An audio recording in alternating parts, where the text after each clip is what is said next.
कथा भगवान श्री कृष्ण ने त्याग का अर्थ समझाया। राधे राधे। जैसा मित्रों, मैं नीतू पांडे यूट्यूब चैनल पर सबका स्वागत करती हूँ। इस प्रसंग का वर्णन श्रीमद् भगवद गीता में मिलता है। अध्याय 18। भगवद गीता में भगवान श्री कृष्ण आज संन्यास की सिद्धि का अर्थ समझा रहे हैं। भगवान श्री कृष्ण कहते हैं कि हे अर्जुन, संन्यास कई तरह से किए जाते हैं, लेकिन संन्यास से पहले हमें ब्रह्मचर्य से लेकर संन्यास तक के उन चारों वर्णों को जानना बहुत जरूरी है। जो कि इन चारों चीजों को जान जाता है तो वह जीवन का मूल महत्व सब अच्छे से समझ जाता है। क्योंकि हमारे जीवन में संन्यास अंतिम यात्रा होती है, जब हम ईश्वर को समर्पित हो जाते हैं और बाहर के किसी भी कार्य में, सामाजिक कार्य में हस्तक्षेप नहीं करते हैं, लेकिन ईश्वर को समर्पित किए जाने वाले सारे कार्य को हम अपने हाथों से करते हैं। इसे ही संन्यास कहा जाता है। भगवान श्री कृष्ण ने अर्जुन को कई तरह से समझाया है, लेकिन मैं आपको सरल भाषा में समझाती हूँ। और यही बात शुरू से जानना जरूरी है, क्योंकि संन्यास का अर्थ ही होता है सभी चीज़ों का, सभी भौतिक चीज़ों का यानी संसारिक चीज़ों का त्याग कर देना, यानी कि बेटे बहू के कार्यों में हस्तक्षेप न करना। अगर आपका बच्चा बड़ा हो गया है तो उसे बार बार जाके टोकना नहीं, क्योंकि वह जानता है वह भी बड़ा हो चुका है, और अगर ऐसे नहीं समझेगा तो ठोकर खाकर अवश्य ही समझेगा। भगवान स्वयं समझाने के लिए आते हैं। बड़े बुजुर्ग होते ही हैं इसलिए कि जो उन्होंने अपने जीवन में बोया है, जो उन्होंने जाना है, जो उन्होंने समझा है, उनके पास जो जीवन का अनभिज्ञ ज्ञान है, उस ज्ञान को अपने बाल बच्चों को प्रदान कर सके। इसलिए भगवान ने बड़े बुजुर्गों को बनाया है ताकि वह हमें राह दिखा सके। लेकिन मनुष्य आजकल इतना मतलबी हो चुका है कि बड़े बुजुर्गों को वह अनाथ आश्रम छोड़ना पसंद करता है, लेकिन उनका हस्तक्षेप अपने जीवन में नहीं चाहता, क्योंकि वह अपनी मर्जी से जीवन यापन करना चाहता है। लेकिन मैं आपको आज ये बता दूं कि जो आजकल के अधेड़ उम्र के लोग हैं, यानी कि जो 28 साल से 25 साल से लेकर 50 साल तक के लोग हैं, मतलबी हैं। लेकिन आजकल के जो नए जन्मे बच्चे शिशु हैं, वो शिशु भगवत ज्ञान प्राप्त करते हैं। यही नहीं, धार्मिक बातें करते हैं, धार्मिक कथा भी कहते हैं और लोगों को धार्मिकता के बारे में समझाते भी हैं। और ये हमारे आने वाले कल का भविष्य है। जो लोग कहते हैं कि पृथ्वी नष्ट हो जाएगी, तो मैं आपको आज बता दूं कि हमारे शास्त्रों में ही लिखा है कि आने वाले समय में भगवान ऐसे ऐसे लोगों को लेकर पृथ्वी पर आएंगे, ऐसे देवताओं को उतारेंगे जो कि तपस्या कर करके हमारी आने वाली पीढ़ी को बर्बाद होने से बचा लेगी और उन्हें भगवत गीता का ज्ञान भी देगी, रामचरितमानस का महत्व भी समझाएगी। श्री रामचंद्र जी आखिर मर्यादा पुरुषोत्तम क्यों कहे जाते हैं? मर्यादा में रहने का उनका लक्ष्य क्या है? ये सब चीजें आने वाले कल में बच्चे जानेंगे और यही होगा। ना पृथ्वी अभी नष्ट होने वाली है, ना ही कलयुग समाप्त होने वाला है, क्योंकि भगवान ने जन्म लिया ही इसलिए है। 28 कल्पों के बाद भगवान श्री कृष्ण पर ब्रह्म परमात्मा स्वयं इस पृथ्वी पर आए।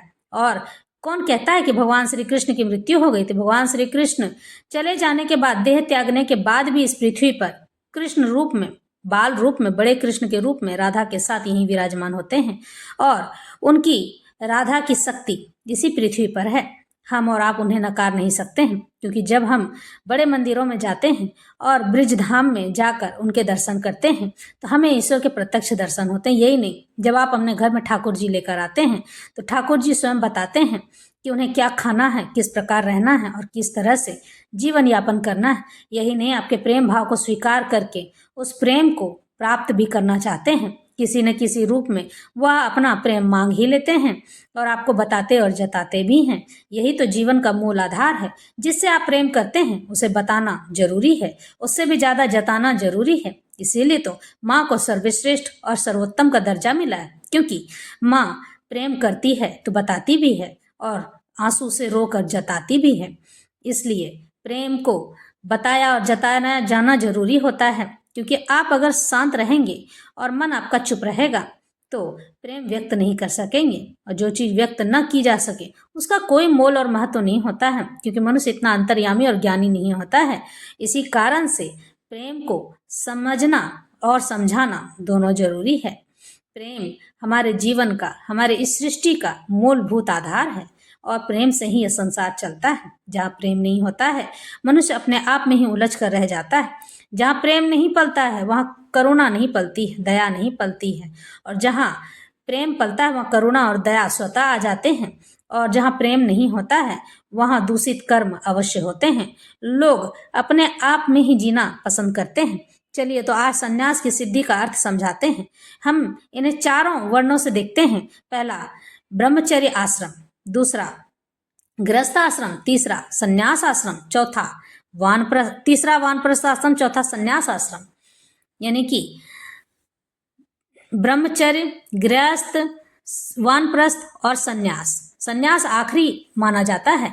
जब हम अपने जीवन में संन्यास की ओर अग्रसर होते हैं तो हमें भौतिक सुखों से वंचित होना पड़ता है, लेकिन शुरुआत ब्रह्मचर्य से होती है। ब्रह्मचर्य का अर्थ है कि छोटे छोटे चीजों को न जानना, यानी कि ऐसी चीजें जो भोग और संभोग से लिप्त हों, दुष्कृत चीजें हों, यानी कि आप पाप में विलीन हों और निष्कपट न हो, यानी कि क्रोध, ईर्ष्या, लोभ, मद और मोह, इन चीजों से आपको दूर रहना है और ना ही इन चीजों को देखना है, ना ही आपको बाहर का भोजन करना है, ना ही चटपटे भोजन का स्वाद लेना है, ना ही कटुवाणी बोलनी है, ना ही बड़ों का अनादर करना है। ब्रह्मचर्य का अर्थ यही होता है।